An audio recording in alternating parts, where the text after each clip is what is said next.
নমস্কার বন্ধুরা, তোজো ভিল ফুটে আপনাদের সবাইকে স্বাগত জানাই।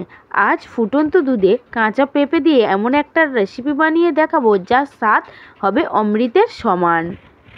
আশা করছি আজকের রেসিপিটা আপনাদের অনেক ভালো লাগবে। স্কিপ না করে প্রথম থেকে শেষ পর্যন্ত দেখার অনুরোধ রইল। এখানে একটা বাটিতে আমি 5 চামচ গোবিন্দভোগ চাল নিয়ে নিচ্ছি। এই চালটাকে আমি একটু আধা ভাঙা করে নেব।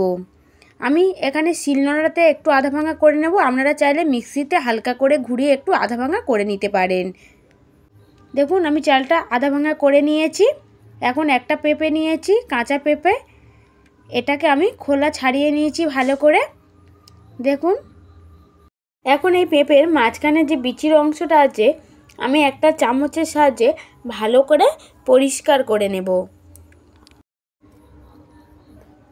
দেখুন আমি চামচের সাহায্যে ভালো করে পরিষ্কার করে নিচ্ছি।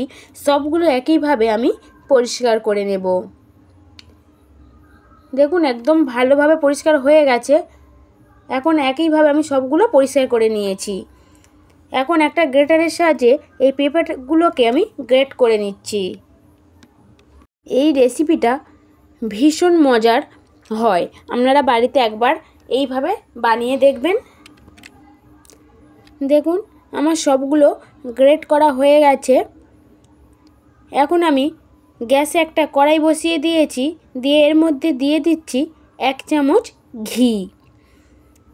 ঘিটা মেল্ট হয়ে গেছে, এর মধ্যে দিয়ে দিচ্ছি গ্রেট করে রাখা পেঁপেগুলো, দিয়ে ভালো করে এটা নেড়ে চেড়ে আমি ভেজে নেব। ভালো করে এটাকে ভেজে নিতে হবে। এই সময় গ্যাসের ফ্লেমটা একদম লোতে রাখতে হবে, কোনোভাবে হাই করা যাবে না। যদি হাই করে দিই তাহলে পেঁপেটা লালচে হয়ে যাবে। গ্যাসের ফ্লেমটা একদম লোতে রেখে আমি 2 থেকে 3 মিনিট ভালো করে ভেজে নিলাম। নিয়ে একটা প্লেটে এটা তুলে নিচ্ছি। দেখুন পেঁপেগুলো ভাজা হয়ে গেছে। এখন গ্যাসে একটা প্যান বসিয়ে দিয়েছি, দিয়ে এর মধ্যে দিয়ে দিচ্ছি লিকুইড দুধ, দিয়ে এটাকে আমি ভালো করে জাল করে নেব। ভালো করে জাল করে নিতে হবে দুধটা।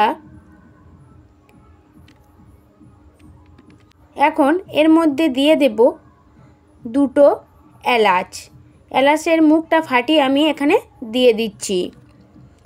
এই এলাচটা দেওয়ার ফলে এর ফ্লেভারটা খুব সুন্দর আসে। একটু জাল করে নিলাম, নিয়ে এর মধ্যে দিয়ে দেব আধা ভাঙা করা গোবিন্দভোগ চাল। দুধের মধ্যে আমি চালটা দিয়ে দিলাম, দিয়ে চালটা যতক্ষণ না সিদ্ধ হচ্ছে আমি ততক্ষণ অপেক্ষা করব। ভালো করে চালটা সিদ্ধ হতে দিতে হবে। একটু মাঝে মধ্যে এই সময় ভালো করে নাড়তে হবে, না হলে তলায় বসে যেতে পারে। অনবরত নাড়াচাড়া করতে হবে যেন কোনোভাবে চালটা তলায় না লেগে যায়। এই সময় গ্যাসের ফ্লেমটা রয়েছে মিডিয়াম টু হাই। এই সময় আমি দিয়ে দিচ্ছি ভেজে রাখা পেঁপেগুলো। পেঁপেটা দিয়ে ভালো করে দুধের মধ্যে আমি একটু মিশিয়ে নিলাম। কিছুক্ষণ পেঁপেটা দিয়ে এটা ফুটতে দিতে হবে। একটু ফুটে গেলে আমি এর মধ্যে দিয়ে দেব কাজু বাদাম আর কিশমিশ। এর মধ্যে এখন দিয়ে দেব ছোট চামচের 1/2 চামচ নুন। এখানে নুনটা বেশি দেওয়া যাবে না, তাহলে এটা খেতে ভালো লাগবে না। নুনটা দিয়ে আমি একটু নেড়ে চেড়ে দিলাম। এই সময় আপনাদের খেয়াল রাখতে হবে যেন প্যানের তলায় কোনোভাবে না লেগে ধরে, অনবরত নেড়ে চেড়ে দিতে হবে। এর মধ্যে দিয়ে দিচ্ছি 4 চামচ কনডেন্স মিল্ক। এই কনডেন্স মিল্ক দেওয়ার ফলে এর স্বাদ ভীষণ ভালো লাগবে। আপনাদের হাতের কাছে কনডেন্স মিল্ক না থাকলে আপনারা এখানে গুঁড়ো দুধও ব্যবহার করতে পারবেন। কনডেন্স মিল্কটা দিয়ে আমি একটু ভালো করে নেড়ে চেড়ে দিচ্ছি।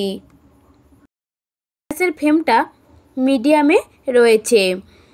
এখন কোনোভাবে গ্যাসের ফ্লেমটা হাই করা যাবে না, তাহলে তলায় লেগে যেতে পারে। আমার পেঁপে এবং চাল ভালোভাবে সিদ্ধ হয়ে গেছে। আমি এখন এর মধ্যে দিয়ে দিচ্ছি বাতাসা, গুড়ের যে বাতাসা হয় আমি সেই বাতাসা এখানে দিয়ে দিচ্ছি। আপনারা চাইলে এখানে চিনিও ব্যবহার করতে পারবেন। এই গুড়ের বাতাসাটা দেওয়ার ফলে এর স্বাদ আরও দ্বিগুণ হবে। আমি এখানে অল্প গুড়ের বাতাসা দিয়েছি, আপনারা আপনাদের পছন্দ মতো মিষ্টিটা কমিয়ে বাড়িয়ে নিতে পারবেন। এখন ভালোভাবে এই সময় অনবরত নাড়তে হবে, কোনোভাবে নাড়া থামালে হবে না। এই সময় তলায় বসে যাওয়ার সম্ভাবনাটা সবথেকে বেশি, তাই অনবরত নাড়তে হবে। এটাকে আপনাদের পছন্দ মতো ঘন করে নামিয়ে নিতে হবে। এখন এর মধ্যে আমার এটা প্রায় রেডি হয়ে গেছে, নামিয়ে নেব। তার আগে আমি দিয়ে দিচ্ছি 1 চামচ ঘি। এই শেষে ঘিটা দেওয়ার ফলে এর ফ্লেভারটা খুব সুন্দর আসে। দিয়ে আমি একটু ভালো করে নেড়ে চেড়ে দিচ্ছি। দিয়ে একটু 1 মিনিট আমি ফুটিয়ে নেব। এই সময় গ্যাসের ফ্লেমটা আমি লোতে করে দেব, না হলে তলায় লেগে যেতে পারে। দিয়ে অনবরত একটু নেড়ে দেখুন ঘনত্বটা ঠিক আমার এই রকম চলে এসছে। এখানে আমার পেঁপের পায়েসটা একদম রেডি হয়ে গেছে। এখন আমি এটাকে একটা পাত্রে ঢেলে নিচ্ছি। আমার রেসিপিটি যদি আপনাদের ভালো লেগে থাকে তাহলে লাইক, শেয়ার, কমেন্ট, সাবস্ক্রাইব করতে ভুলবেন না। পাশে থাকা বেল আইকনটি প্রেস করে নেবেন পরবর্তী ভিডিওর আপডেট সবার আগে পাওয়ার জন্য। আর ফেসবুক পেজ থেকে দেখলে পেজটা ফলো করার অনুরোধ রইল। আপনাদের একটা কমেন্ট আমার পরবর্তী ভিডিও বানাতে ভীষণভাবে উৎসাহিত করবে। আমি এখানে কিছু কাজু আর কিশমিশ আর চেরি ফল দিয়ে আমি একটু সাজিয়ে নিলাম। এই পেঁপের পায়েসটি ফ্রিজে রেখে ঠান্ডা করে পরিবেশন করতে হবে, তাহলে এটা খেতে খুব ভালো লাগবে। ভিডিওটি শেষ পর্যন্ত দেখার জন্য অসংখ্য ধন্যবাদ। আপনারা ভালো থাকবেন, সুস্থ থাকবেন।